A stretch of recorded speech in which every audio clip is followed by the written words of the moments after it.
Good afternoon, everybody. Your channel, Hardworking Ways. Tuesday afternoon for me, currently in the present. And I didn't do a video this morning because all I wanted to do was drive to work and listen to the radio. Cool? Just a few minutes to myself. But today, really quick, on the way to pick up the kiddos from school, and it's volleyball night, I wanted to just go over quickly, talk about my garage that I ran for a while. And I could get into more garage stories later, but I'll get into the gist of it, of how it happened, right? So, my core concentration, wow, I can't talk today, that was close. Concentration. My core concentration, when I graduated high school, college, basically all through the teen years, my early 20s, was automotive technician. I went into that right out of high school. Excuse me. That's what I went to college for. I have a degree in automotive technology, and that was the extent of my extended education, which is not much at all in the scope of the world today. You know, I've got an associate's degree. I've done very well with an associate's degree.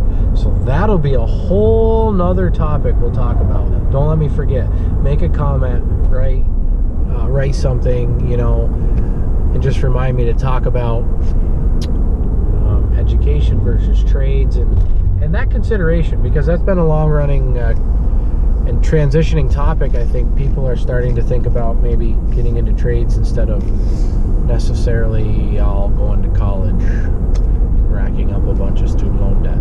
So don't let me forget to cover that topic. But my garage, I'm in high school, in college, and coming out of college, picking away at working on cars on the side. That's what I was going to school for and what I was doing. Knowledgeable, mechanically inclined, and you know, helping friends and family out. And then towards the end of my college career, knowing I was going to be entering the workforce as a side thing, I was starting to do it for a fee. Excuse me, this isn't like relative business advice. I started with a DBA, just a name and things like that. You know, today's day and age, unfortunately, there's things you need to consider. Should I LLC? Should I have insurance, etc.? Right? But I was just doing some stuff for friends and family, kind of feeling out the concepts of small business, which I had learned a little bit from helping my parents with their trailer park growing up, and kind of honing my skills.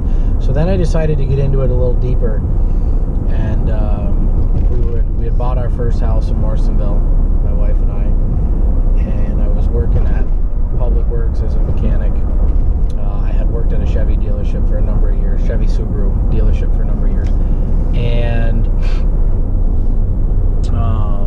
I decided to LLC it and make it bigger. There was a lot of time, I should say, before that, when I had the DBA, there was a lot of times where me and a friend that I've worked with 4 years, he worked with me, you know, at nights and stuff. We worked in the same dealership together at that Chevy Subaru dealership.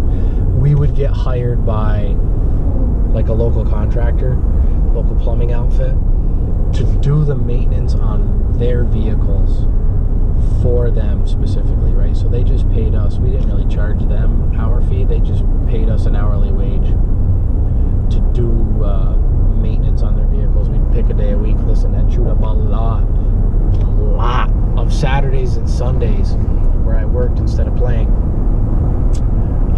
That brings onto the topic, or ties into the topic of the amount of work it took to get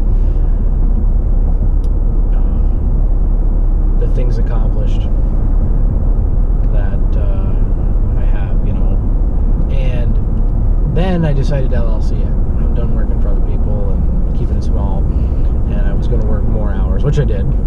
But when I did that, one of the biggest things I want to get to is, how do you go from no customers to customers, right? I had no customers, and when I got done, I had 100 customers. And that was plenty. 100 customers was a lot to take care of with part-time hours.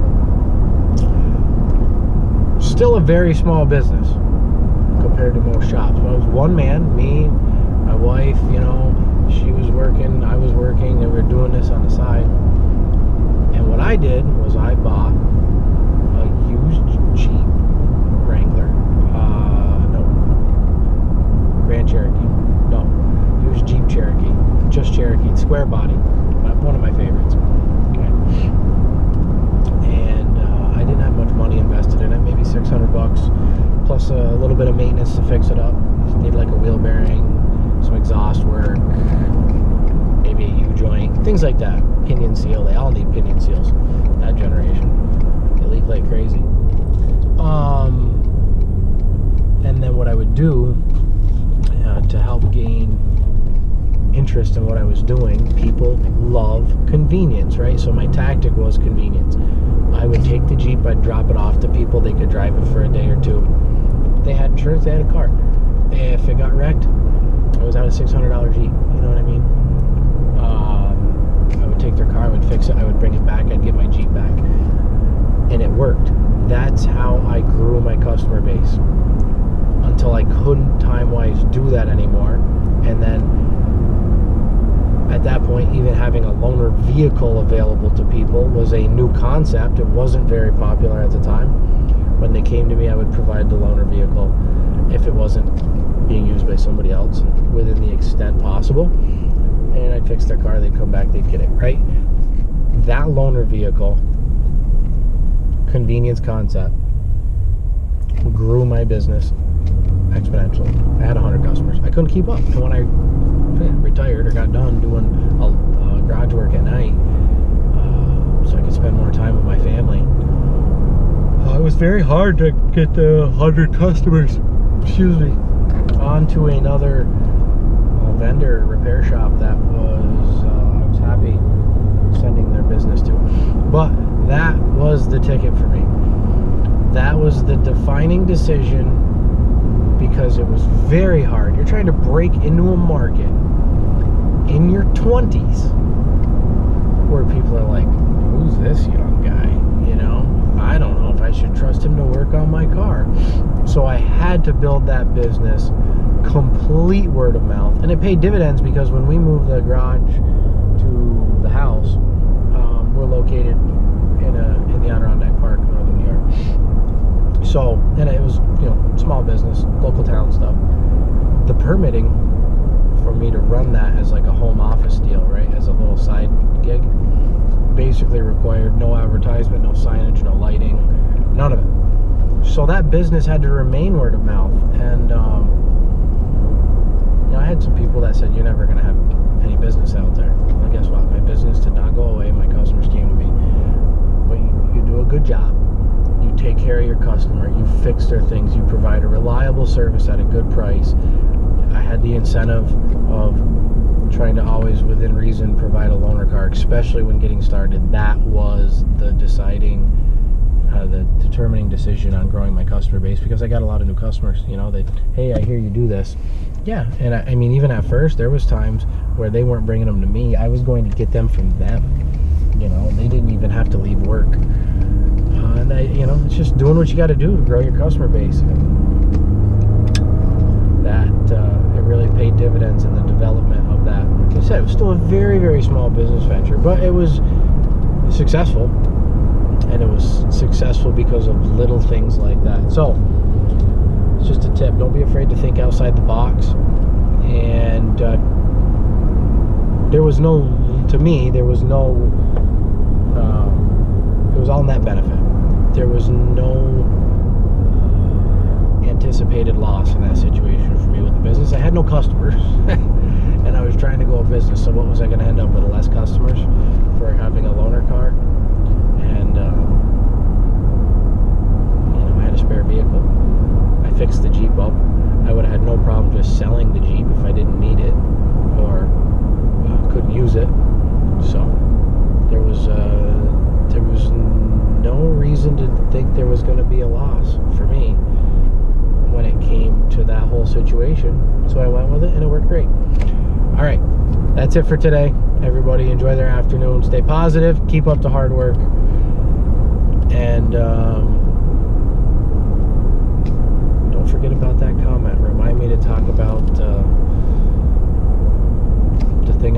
to remind me to talk about? I already forgot because I'm